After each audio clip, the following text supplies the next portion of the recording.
Dubey RSS पर इन्होंने बताया है और सर्वोच्च बलिदान की और चुनौती दे रहे हैं कि गांधी परिवार से किसने दिया है, नाम बताइए। नहीं, गांधी परिवार से नहीं, सोनिया गांधी अर्थात सोनिया माइनो अर्थात एंटोनिया माइनो अर्थात स्टेफानो माइनो की बेटी के परिवार से। जी, बहुत अधिक निराशा प्रदर्शित करने का अवसर नहीं है अंजना जी।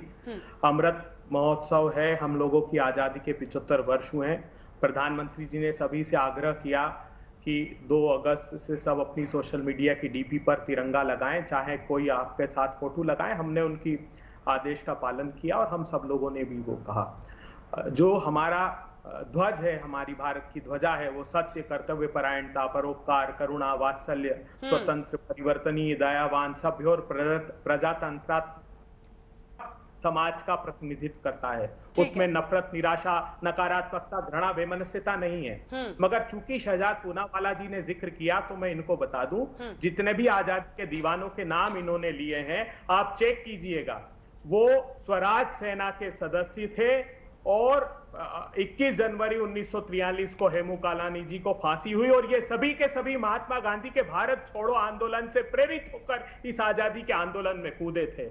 मातंगी हाजरा तामलुक के थाने पर जब तिरंगा लेकर ध्वजा को धारण करने कलकत्ता के पश्चिम बंगाल के तामलुक के थाने को घेरने गई, बूढ़ी गांधी कहा जाता था, एक के बाद एक उनको 3 गोलियां मारी गई। उसी समय भारतीय जनता पार्टी के बुनियाद के पत्थर में उनका आदर करता हूं व्यक्तिगत क्षमता में, श्यामा प्रसाद मुखर्जी, वो फजलुल हक के साथ सरकार में थे। वो फजलुल हक जिसने 23 मार्च 1940 को अलग पाकिस्तान का प्रस्ताव पड़ा था और बरतानिया हुकूमत के गवर्नर को भारत छोड़ो आंदोलन को कैसे कुचलना है उसकी राय दे रहे थे।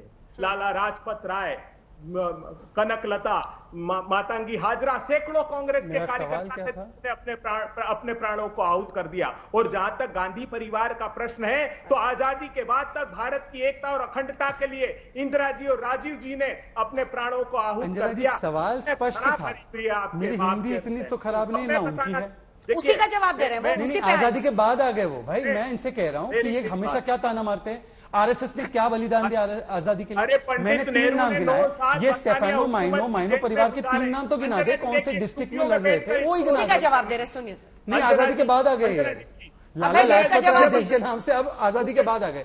अभय जी, मैं आपको इंग्लिश में, देखो दूसरी भाषा तो मुझे आती नहीं है, इटालियन में बोल नहीं पाऊंगा, मैं आपको हिंदी में इंग्लिश में बता दूं क्या।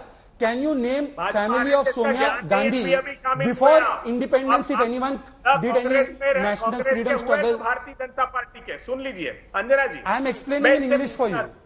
हो गया सर, 1901 में जन्मे श्यामा, अरे सुनिए ना, 1901 में जन्मे श्यामा प्रसाद मुखर्जी, 1916 में जन्मे पंडित दीनदयाल उपाध्याय, 1920 में जन्मे बलराज मधोक, 1906 में जन्मे गुरु गोलवलकर, अटल बिहारी वाजपेयी, आडवाणी जी।